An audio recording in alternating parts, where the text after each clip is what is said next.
새롭게 가오니 날 새롭게 하시고 주의 은혜를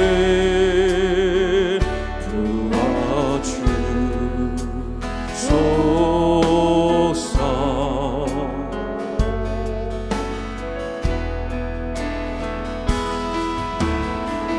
내 안에 발견한 나의 연약함 모두 벗어지리라. 주의 사랑으로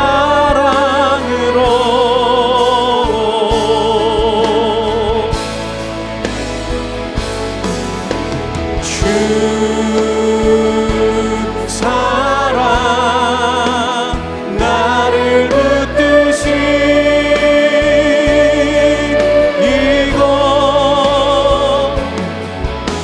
주 곁에 날 이끄소서.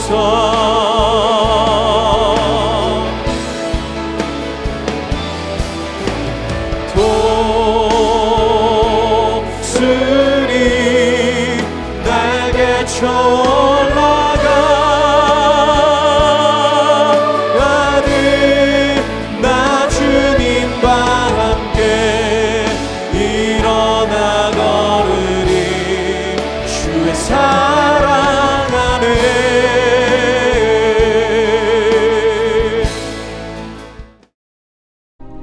그가 폭풍으로 나를 치시고 까닭없이 내 상처를 깊게 하시며 나를 숨쉬지 못하게 하시며 괴로움을 내게 채우시는구나. 힘으로 말하면 그가 강하시고 심판으로 말하면 누가 그를 소환하겠느냐. 가령 내가 의로울지라도 내 입이 나를 정죄하리니 가령 내가 온전할지라도 나를 정죄하시리라. 나는 온전하다마는 내가 나를 돌아보지 아니하고 내 생명을 천히 여기는구나. 일이 다 같은 것이라. 그러므로 나는 말하기를 하나님이 온전한 자나 악한 자나 멸망시키신다 하나니 갑자기 재난이 닥쳐 죽을지라도 무죄한 자의 절망도 그가 비웃으시리라. 세상이 악인의 손에 넘어갔고 재판관의 얼굴도 가려졌나니 그렇게 되게 한 이가 그가 아니시면 누구냐. 나의 날이 경주자보다 빨리 사라져버리니 복을 볼 수 없구나. 그 지나가는 것이 빠른 배 같고 먹이에 날아내리는 독수리와도 같구나.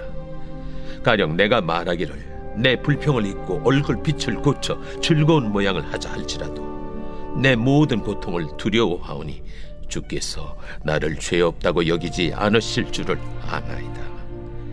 내가 정죄하심을 당할진대 어찌 헛되이 수고하리이까. 내가 눈 녹은 물로 몸을 씻고 잿물로 손을 깨끗하게 할지라도 주께서 나를 개천에 빠지게 하시리니 내 옷이라도 나를 싫어하리이다. 하나님은 나처럼 사람이 아니신즉 내가 그에게 대답할 수 없으며 함께 들어가 재판을 할 수도 없고 우리 사이에 손을 얹을 판결자도 없구나. 주께서 그의 막대기를 내게서 떠나게 하시고 그의 위엄이 나를 두렵게 하지 아니하시기를 원하노라. 그리하시면 내가 두려움 없이 말하리라. 나는 본래 그렇게 할 수 있는 자가 아니니라.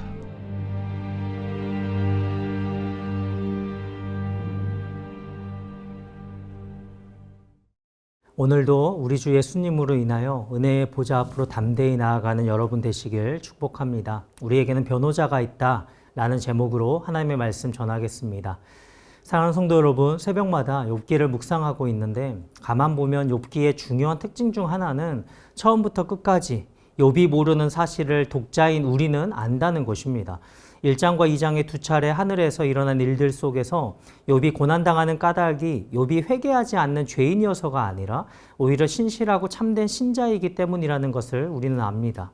네가 내 종 욥을 주의하여 보았느냐? 그와 같이 온전하고 정직하여 하나님을 경외하며 악에서 떠난 자는 세상에 없느니라. 더없이 온전하다고 욥을 칭찬하는 그 운명적인 말씀 때문에 욥이 엄청나게 고통스러운 결과를 겪습니다. 이에 사탄이 무엇라 도전하였는가 하면 욥기 1장 9절에 욥이 어찌 까닭 없이 하나님을 경외하리까. 이 세상에서 1등으로 하나님 잘 믿고 사랑하는 사람인 욥, 그가 하나님을 경외하는 데는 그만한 까닭이 그럴 만한 이유가 있다라는 것이죠. 하나님이 자기한테 잘해주시는데 사랑하지 않을 자가 있겠습니까? 하는 것입니다. 여러분, 하나님이 사랑하시는 만큼 사탄이 시험합니다. 그래도 너가 하나님을 사랑하고 잘 섬기는가 보자. 그 사이에 끼어있는 욥의 모습입니다. 그게 우리의 자리요, 우리의 믿음이어야 할 텐데 말이죠. 하나님을 목적 그 자체로서 사랑하며 섬기는 것인지, 아니면 하나님을 수단으로서 나의 번영과 축복을 위해 섬기는 것인지 누가 알겠습니까? 사탄은 이를 확인해 봐야 한다는 것입니다. 여러분, 하나님의 명예가 여기 달렸습니다. 이를 확인할 방법은 이제 하나뿐입니다. 욥에게서 그 까닭을, 그가 누리는 축복, 그 소유와 명예를 거두어 가보면 욥의 신앙이 진짜인지 드러날 것이고 알 수 있겠죠. 그런데 우리는 내 삶에서 그거 빼앗아 가면 난리가 납니다. 그러니 하나님께 영광을 못 돌리는 것이죠. 사랑하는 성도 여러분, 오늘 우리가 신앙생활 하는 이유는 무엇입니까? 다시 말해서 왜 하나님을 사랑하는가요? 그 답은 까닭 때문에 하나님을 사랑하는가, 까닭 없이도 사랑하는가, 둘 중 하나 아니겠습니까? 그 까닭을 흔들어 보면 진짜인지 가짜인지 분간이 될 것입니다. 욥의 신앙이 가짜라는 사탄의 주장의 핵심은 욥이 까닭 때문에 하나님을 사랑한다는 것이고 사탄은 이를 증명하고 싶었습니다. 하지만 하나님은 아니라고 하십니다. 욥이 하나님을 경외하고 사랑하는 것은 그런 까닭 때문이 아니라 까닭이 없어도 하나님이 하나님이시기 때문이라는 것입니다. 그러니 지금 사탄은 하나님의 영광에 꼭 필요한 일을 하고 있는 셈입니다.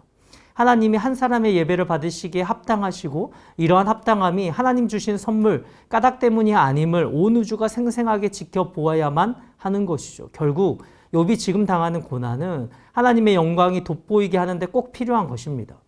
오늘 말씀을 시작하면서 제가 이 말씀을 드렸습니다. 처음부터 끝까지 욥이 모르는 사실을 우리는 알고 있다고요. 그렇다면 왜, 무슨 이유로 우리는 욥이 받지 못한 그 특권을 받았을까요? 여러분, 고난의 현장에는 고난당하는 사람과 고난당하는 사람을 지켜보는 사람, 이렇게 두 종류의 사람이 있습니다. 특별히 우리는 후자에 속한 욥이 받지 못한 특권을 받은 사람으로서 고난을 통해 하나님을 새롭게 발견하길 기대하시는 건 아닐까요? 계속되는 욥의 이야기 속에서 오늘 이 새벽 이 질문과 함께 세 가지 교훈을 받고자 합니다. 첫 번째는 믿음은 하나님을 신뢰하는 것이다 라는 사실입니다. 욥으로서는 지금 겪는 이 끔찍한 고통의 근원이 고난도 고난이지만 해석되지 않는 고난이라는 사실에 있는 것 아닙니까? 왜 이런 고난이 내게 왔는지 도무지 알 수 없으니 그 이유를 모르니 더욱 고통스러운 것이죠. 오늘 9장에서 욥은 이제껏 빌닷이 강조한 보상교리, 하나님은 의인은 굳게 붙들어 주시지만 악인은 징계하신다. 인과응보잖아요. 이에 동의하면서 발언합니다.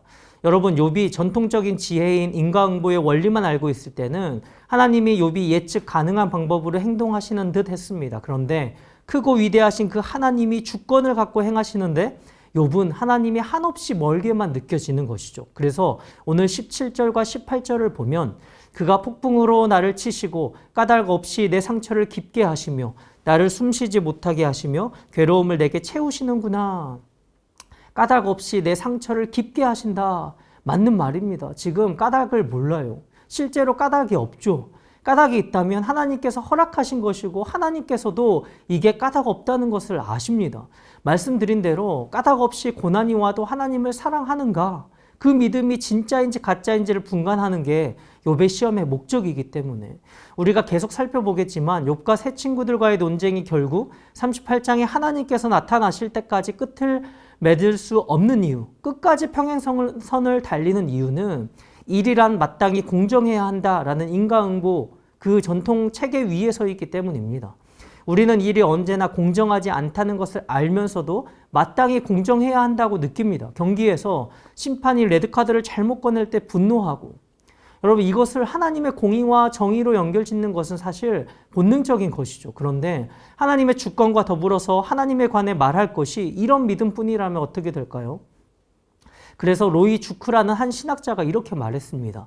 인간은 충분한 설명이 없을 때조차도 하나님을 신뢰할 수 있다. 인간은 자신의 질문들이 답을 얻지 못할 수도 있으며 하나님께서 부당한 고통의 이유에 대한 자신들의 질문에 침묵으로 답을 주실 수도 있다는 것을 인정하지 않으면 안 된다.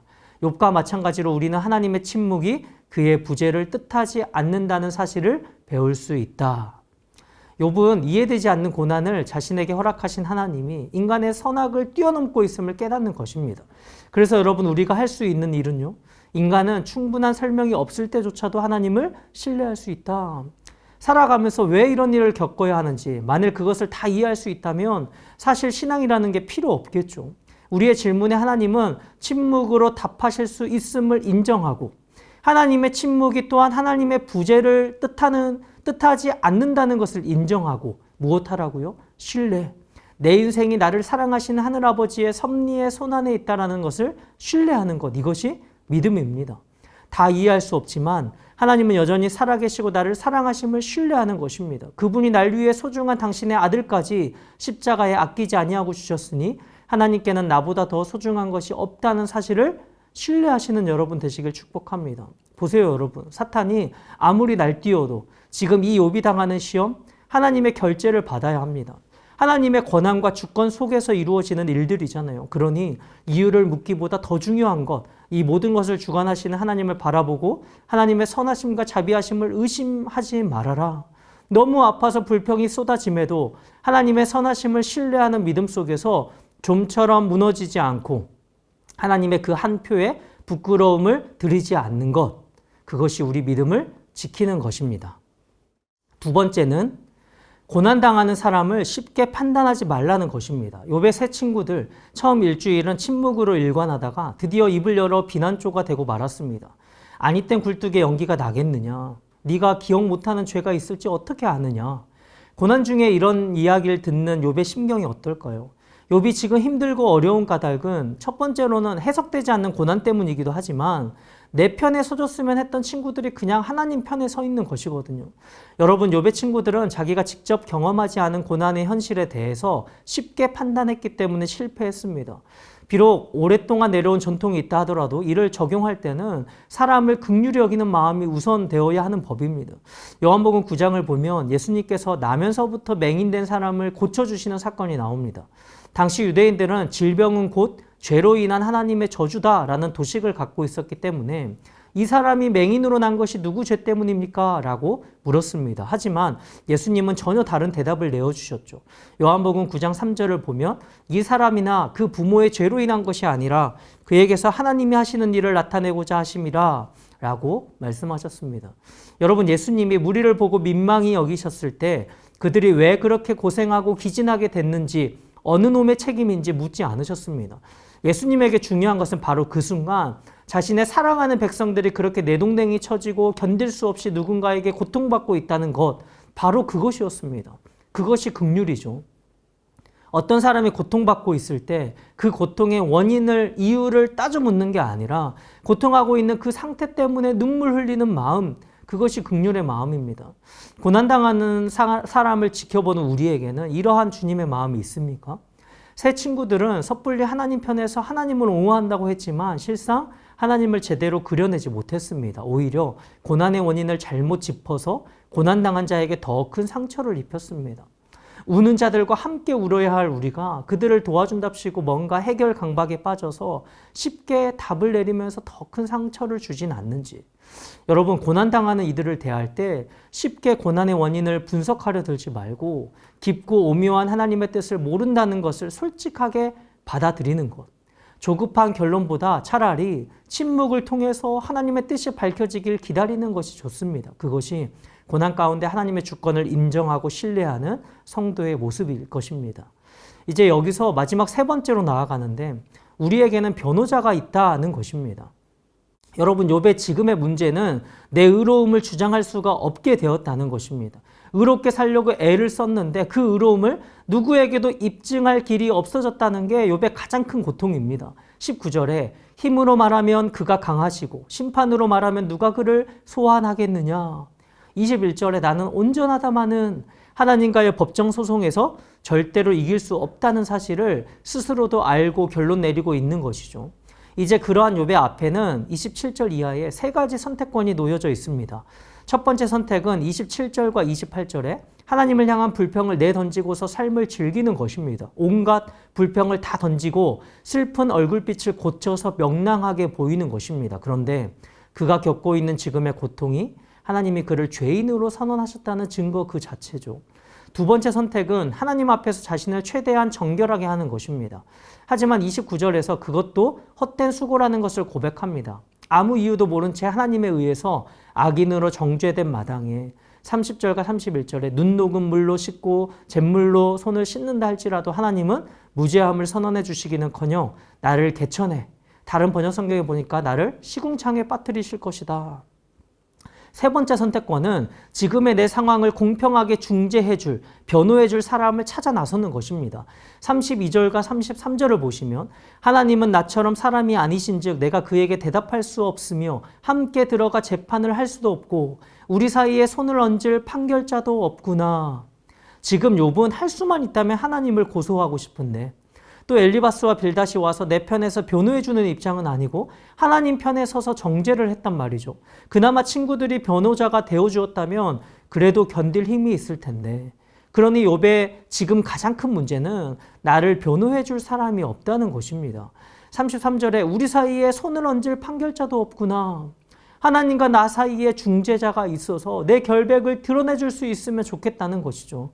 하나님과 피조물인 우리 사이에 본질적인 장벽이 있어서 중재자를 통해야만, 변호자를 통해야만 하는 그러한 우리 인생. 그래서 여러분, 나를 변호해 줄 사람 하나 없는 고통스러운 그런 우리 인생을 위해서 찾아오신 분이 누구십니까? 우리 주 예수님이시죠. 사랑하는 성도 여러분, 우리에겐 이러한 변호자가 계시다라는 사실 여러분 아십니까? 시편 130편 3절은 이렇게 말씀합니다. 여호와여, 주께서 죄악을 지켜보실진대 주여 누가 서리이까? 하나님이 눈을 부릅뜨고 보시면 누가 그 앞에 서 있을 수 있겠습니까? 그때에 우리를 붙들어줄 사람이 필요하죠. 우리를 붙들어줘야 우리가 견딜 힘이 있는 것인데 우리에겐 궁극적인 변호자가 필요한 것입니다. 왜? 무슨 이유로 우리는 욥이 받지 못한 특권인 하나님과 우리 사이에 완벽한 변호자가 우리에게 계시는가? 고난 속에서 변호자 예수님을 통해서 나아가 하나님을 새롭게 발견하도록 은혜를 베풀어 주시는 것입니다. 마지막으로 우리 히브리서 4장 15절과 16절을 읽고 마치겠습니다. 우리에게 있는 대제사장은 우리의 연약함을 동정하지 못하실 리가 아니요 모든 일에 우리와 똑같이 시험을 받으신 이로되 죄는 없으시니라. 그러므로 우리는 긍휼하심을 받고 때를 따라 돕는 은혜를 얻기 위하여 은혜의 보좌 앞에 담대히 나아갈 것이니라. 아멘. 사랑하는 여러분, 우리 주님은 우리와 같아지셨기 때문에 우리의 한계를 완전히 경험하셨고 우리와 똑같이 시험 받으셨기 때문에 우리의 연약함을 체휼하실 수 있습니다. 그래서 우리를 사랑 가운데 중보하실 수 있으신 거죠. 욥은 그토록 의롭게 살고자 했지만 변호자를 못 만났기 때문에 이렇게 죽을 것만 같은 숨이 턱턱 막히는 괴로움 속에 있지 않습니까? 하지만 저와 여러분은 어떠한 고난 가운데 있다 하더라도 우리를 사랑 가운데서 중보해 주시는 변호자 예수 그리스도 그분이 계셔서 숨을 쉴 수 있습니다. 찢겨진 그 주님의 몸을 통해 새로운 살 길이 열렸고 마음 놓고 지성소에 들어갈 수 있게 되었습니다. 보좌에 앉으신 왕이 우리를 자기 자녀로서 사랑하시는 우리 아버지이시기 때문에 우리가 그분의 보좌 앞으로 나아갔을 때 그분의 진노나 외면당하는 일은 없습니다. 욥은 그토록 만나고 싶었던 중재자를, 변호자를 그리워했지만 우리는 날마다 그 은혜의 보좌 앞으로 담대히 나아갈 수 있는 믿음의 사람들이 되었다라는 이 사실을 기억하고 감사하시는 이 새벽 되시길 주님의 이름으로 축복합니다. 그래서 어깨 펴고 얼굴도 펴고 오늘도 그 주님과 함께 하늘아버지 있는 자녀답게 담대하게 걸어가는 하루 되시길 주님의 이름으로 축복합니다.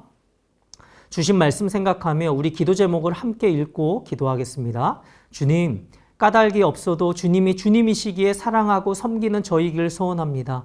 하나님을 신뢰하는 믿음 속에서 무너지지 않아 하나님의 명예를 지켜내는 저의 신앙이게 하옵소서. 고난당하는 이들을 바라보며 섣불리 그 이유를 분석하려 들기 전에 긍휼의 마음을 저에게 부어주옵소서. 저들의 아픔에 공감하고 함께 우는 우리가 되기를 원합니다. 주님, 오늘도 제 곁에서 사랑으로 중보하시는 변호자가 되어주셔서 감사합니다. 어떠한 어려움 속에도 은혜의 보좌 앞으로 담대히 달려나아가 승리하게 하옵소서. 다 같이 기도하시겠습니다.